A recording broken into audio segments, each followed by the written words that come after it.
नमस्कार, आप देख रहे हैं सुप्रभात राजस्थान। आपके साथ मैं हूं दीक्षा। आज बुलेटिन में बताएंगे प्रदेश सरकार में मंत्री मास्टर भंवरलाल मेघवाल की सेहत के बारे में। उन्हें एसएमएस हॉस्पिटल से एयरलिफ्ट कर गुड़गांव के मेदांता में शिफ्ट किया जा रहा है। साथ ही बात करेंगे वित्त मंत्री निर्मला सीतारमण के उस ऐलान की जिससे किसानों को बड़ा लाभ होने जा रहा है।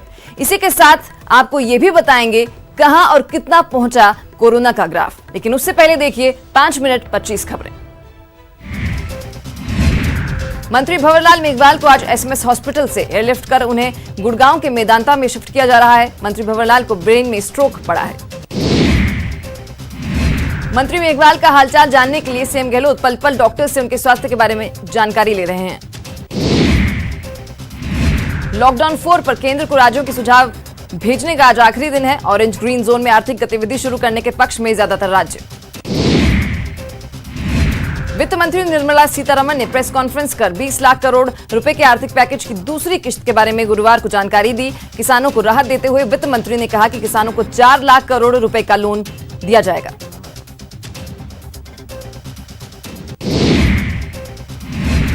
One nation one ration card की योजना पर भी सरकार काम करेगी। वित्त मंत्री ने जानकारी देते हुए कहा कि हर राज्य में ये योजना लागू होगी। प्रवासी किसी भी राज्य के राशन डिपो से इस कार्ड की मदद से राशन ले सकता है।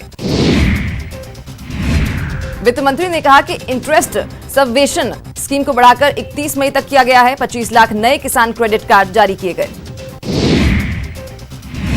राज्यों को आपदा फंड के इस्तेमाल में राहत देते हुए कहा कि शहरी गरीबों को 11,000 करोड़ रुपए की मदद की गई।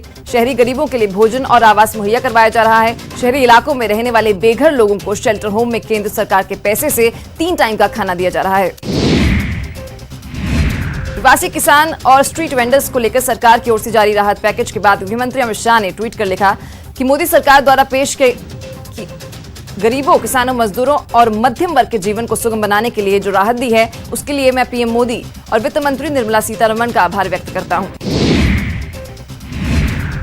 केंद्र सरकार के आर्थिक पैकेज को कांग्रेस ने जुमला बताया। कांग्रेस के प्रवक्ता रणदीप सुरजेवाला ने ट्वीट कर लिखा कि निर्मला सीतारमण के आर्थिक पैकेज के दूसरे दिन की घोषणाओं का अर्थ खोदा पहाड़ निकला जुमला है। कोरोना वायरस का संक्रमण तेजी से फैलता जा रहा है। अब तक पूरी दुनिया में इस वायरस ने 3 लाख से ज्यादा लोगों की जान ली है और मरीजों का आंकड़ा 44 लाख के पार पहुंच गया है। देश में कोरोना मरीजों की संख्या बढ़कर 78,003 हो गई है, जिसमें से 2,549 लोगों की जान चली गई है, जबकि 26,235 मरीजों को ठीक कर लिया गया है। महाराष्ट्र में कोरोना मरीजों की संख्या बढ़कर 25,922 हो गई है, जिसमें से 975 लोगों की मौत हो गई है, जबकि 5,547 मरीजों को ठीक कर लिया गया है। दिल्ली में कोरोना मरीजों की संख्या बढ़कर 7,998 हो गई है, जिसमें से 106 लोगों की मौत हो चुकी है, जबकि 2,858 मरीजों को ठीक कर लिया गया है।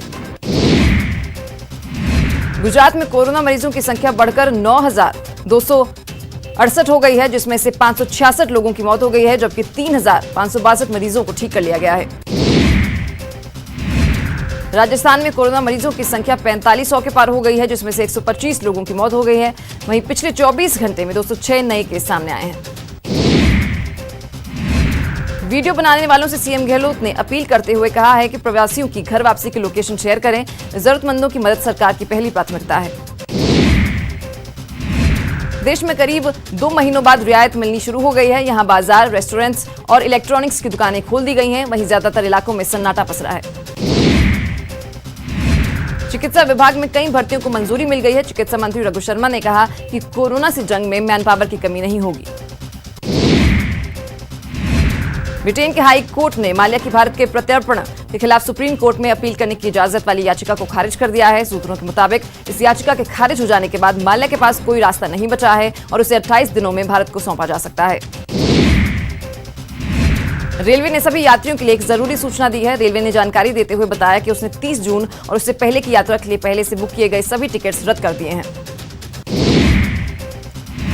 रेलवे इन सभी कैंसिल किए गए टिकटों के पैसे रिफंड करेगा। हालांकि रेलवे ने इसके साथ ही साफ किया कि इस दौरान चलाई जा रही सभी स्पेशल यात्री ट्रेनें और श्रमिक एक्सप्रेस सामान्य रूप से चलती रहेंगी। सऊदी अरब की जेदा से 152 भारतीयों को लेकर एयर इंडिया की एक फ्लाइट देर रात कोची एयरपोर्ट पहुंची। इस विमान में 31 अस्वस्थ लोग भी सवार थे। वंदे भारत मिशन के पहले चरण के तहत केरल के लिए ये अंतिम फ्लाइट थी।